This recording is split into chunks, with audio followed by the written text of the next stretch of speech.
Tina, thank you. What would you say if I told you that more than $100 billion of your tax dollars went to help create jobs in other countries? It is certainly a shocking number that the state's defense contractors and subcontractors would like to change. News 8's chief political correspondent Mark Davis joins us live now with more on why it happens and what's being done to change it. Good evening, everyone, from the Hartford newsroom. Yeah, the big push is on for the American Jobs Matter Act.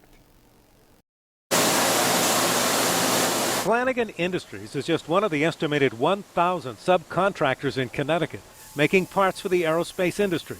A large chunk of their business is parts for military aircraft for the Defense Department. Despite cutbacks, there's still a lot of money and jobs involved. $8.4 billion for the Pratt & Whitney-powered Joint Strike Fighter plane. $6.2 billion for 2 new electric boat subs. $2.2 billion for Sikorsky helicopters. But each year, more and more of the contracts are going to companies overseas.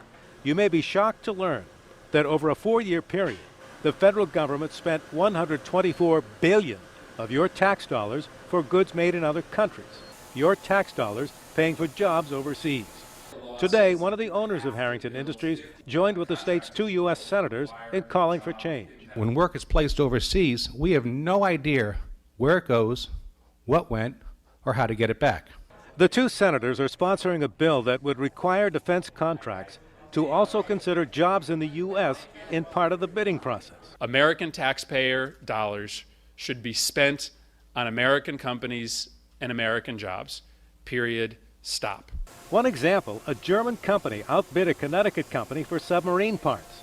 The German government subsidizes the health care of their employees, making it impossible for the Connecticut company to compete. The effect on American jobs must be considered. That's a very simple principle that is often disregarded. Now, during the time that the federal government spent $124 billion on overseas foreign goods, it is estimated that 1.7 million American manufacturing jobs were lost. Live from the Hartford newsroom, Mark Davis, News 8. It's been a rough couple of years for the defense industry in this state. Sikorsky announcing that they're laying off about 200 workers, most of them from their facility in Stratford. In January, Pratt & Whitney cut 200 jobs in the state, and just a month earlier in December 2012, they laid off 80. Last June, Northrop Grumman announced it was closing its engineering and manufacturing plant in Norwalk, leaving more than 300 people without a job. And Groton-based submaker Electric Boat cut 41 jobs in March of last year.